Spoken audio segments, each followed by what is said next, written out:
Hi, myself Adinarayanan. Today we are going to discuss about synchronization. Synchronization is very important. See here, synchronization. Synchronization in Java, synchronization block, static synchronization, deadlock, inter-thread communication. So there is semaphores also, semaphores. You can read that also, but anyway, I will try to explain to you what is synchronization. So these are all advanced concepts where people who have really interest to be a good programmer and to become a more advanced Java programmer, then probably they can go and read all these things and they can understand. This will give them an advantage. So all other people should know at least what is thread, what is synchronization, so, what is the benefit of this synchronization? Something that you should have a high level idea.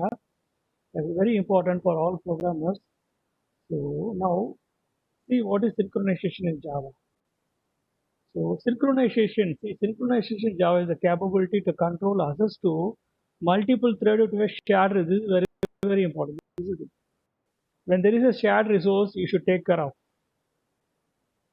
When two threads share the same resource, you should take care at the time. When multiple thread to a shared resource is very important. Here, see here, I have a synchronization block here, this one, synchronization example, and this is the client, and this one is email, and this one is SMS. See, in the previous video also I explained about this one. The only one thing I introduced is this one. I created one synchronization class, and there is generating one task ID. So when you go here, this is the logic.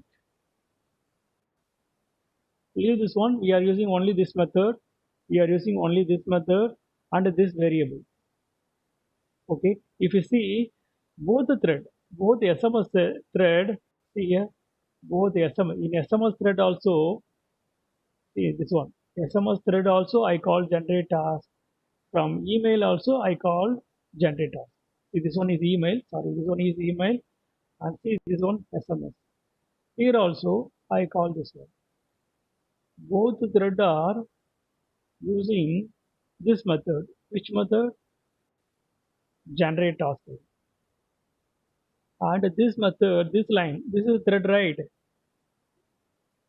You say, sorry. So this is going to be the line that are going to be executed when you call this method. See, this one is an class level variable. It is a static class level variable. This variable is shared by both the thread. Both the thread will run this code, and this counter will be increased. No, this counter will be increased. So it will affect other thread. So what you should do? So basically, what you should do when you call this method, only when one thread completes, you should allow other method to call. Meaning, when one thread calls this method, you should not allow some other thread to call this method. Only when one thread completes this entire line of execution, all the lines of execution, you should allow other thread to enter into this one. Okay, I'll show this example. Just to see this one from here to here. Okay, so this one is we are using inside this one. Okay, now let me go to my, I will remove the synchronized. See, now it is synchronized. So let me run this one. Okay, this is the code. Nothing, the same thing, whatever we saw earlier. And when you go to this email, only this line is changed. Both are trying to get one task ID. That's it. Task ID. Okay, when when this thread starts, it will come to run. Then this line gets executed, and this line gets executed. Then control goes here, and here. Suppose you made sleep for some time. After that, you are running this one. So during this time, if some other thread calls this method, then also it will come here. This will increase that counter. and you will get a wrong value here. You will get a wrong value. So what you should do, this method, if you make synchronized, when one thread enters, it executes this line, it executes this line. When the thread stops, when some other threads try to enter, it won't allow because it is synchronized. Meaning only one thread can enter into this method. Only when the thread comes out, that is, it will acquire the monitor. Only when one thread comes out, the next thread can even enter into this method. If you remove this one, so when one thread enter, if the thread stops here, if another thread enters, then there will be a problem. So that's why we are controlling, we are making synchronized. Synchronized. Try to understand this. I will explain here. Here, Java synchronization is a better option. It's a one shared resource. Multiple thread shared resources. Yeah. Here in our scenario, multiple thread enter may call this method. This is shared resource. All thread will share. This is a shared resource. Try to understand the code. Probably you will understand. Nothing other than this. This is the code. And this is the code. So this is the code here. And this is the code here. See, I made private. I applied encapsulation. I made static because all object will share this variable if you create. Anyway, so that's not an issue here. And try to understand here. Anyway, I explain. I will run this program and show you. Then I will explain the. So this is the program, right? Run, run. This is output. So money transfer main method ends here. Then your root threads are running. Email thread and SMS thread running. The email task ID is 1. Next you will get SMS task ID. See here, SMS task ID is 2. Anything, it may be 1, SMS may be 1, email may be 2, based on this, based on anything. But if I remove this, if I remove this synchronization, what will happen? Two thread may enter into this one. When one thread enters, that may do something, and if it stops here, other thread will come, and also it will increase the counter. When first thread starts, it will go and print the second thread value. So we will see now. Let me run this one and see output. You will get wrong output. So sending email also started, sending SMS also started. ID generation. See, ID generation is, see here, both the ideas two. Sending email successfully with the ID 2 is also 2 because you are not synchronized. You didn't regulate the code because this method will be called by both the thread and it is a static method. So this method is class level variable. Class level method, not object level method. This is class level method because it's static method. This is not associated with a particular object. Okay, this is also static variable, class level variable. Think of this one.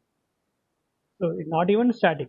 Even when two threads share the same object, then also there will be a problem. So if I introduce synchronized, synchronized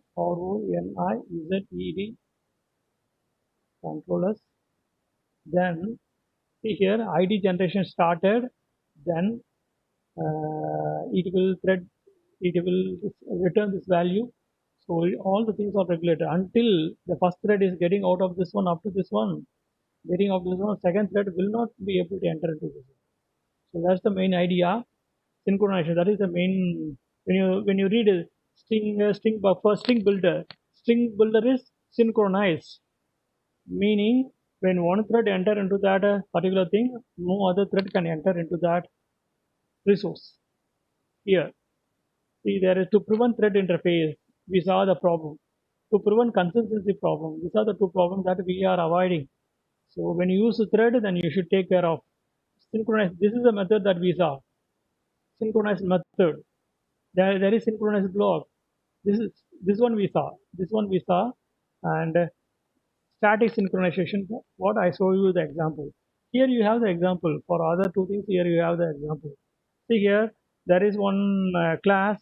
This two thread is sharing the T thread one, T1, and T2 here, T1. This also table. But when you here we are creating one object, and both the thread are sharing this OBJ, same object. Both the object are using the same object. Both the thread are using the same object. Right? This is one thread, and this is one thread, but only one object. Both the thread are using same object. So when you create my thread, where does it will go? My thread one. So here. So here it will go here table T. T T dot T dot print. But very important. See carefully. Both are using same object. This both the thread uses the same object. Which object? This object.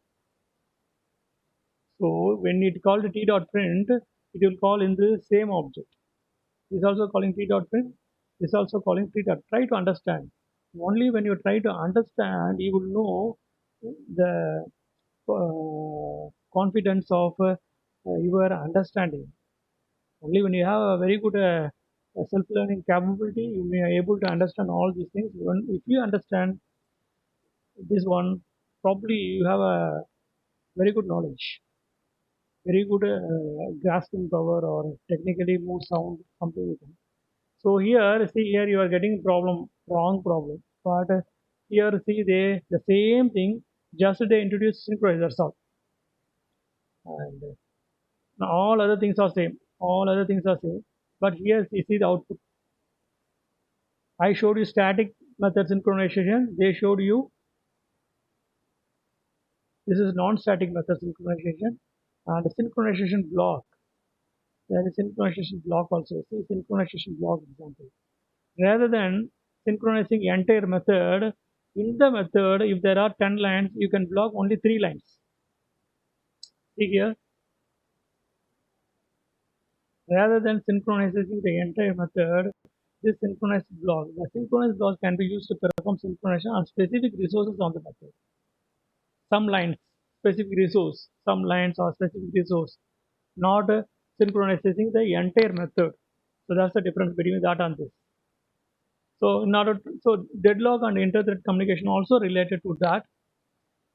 This will come. Just to try to understand what is deadlock and what is inter-thread communication. Okay. So if you understand this, probably you'll get some idea. But initially, don't put effort on all these things. Try to have some high-level idea. What is the high-level idea? If you make a method as synchronized, only one thread can enter into that. That is a high-level idea. If you understand that, and if you can go and put a lot of effort, it will take a lot of time for you to understand. So probably if you understand, it's okay. So you should have some knowledge on thread. Initially, you may not be an expert in all the things whichever we are going to see, but I gave you the importance of this. So initially, no need to put a lot of effort. Just have an idea what is thread. So how to create a thread, how to start a thread scheduler. Have a knowledge on synchronization keyword, static synchronization, synchronization method, synchronization block. So deadlock, inter-thread communication, little bit knowledge, you will not be get expert, you get a lot of doubt, you may not understand, it will take a lot of time, but have an idea. So this is also very important when you work in a banking related application where so it's very important. And I also show some other example like reading a feed file. At the time I will try to implement some more example related to that, and I'll show you. As of now, have this idea. Very important.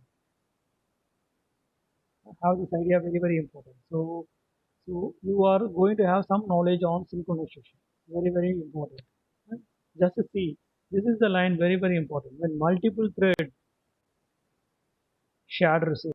Yeah, in our case, two thread calling this method. So this is shared here.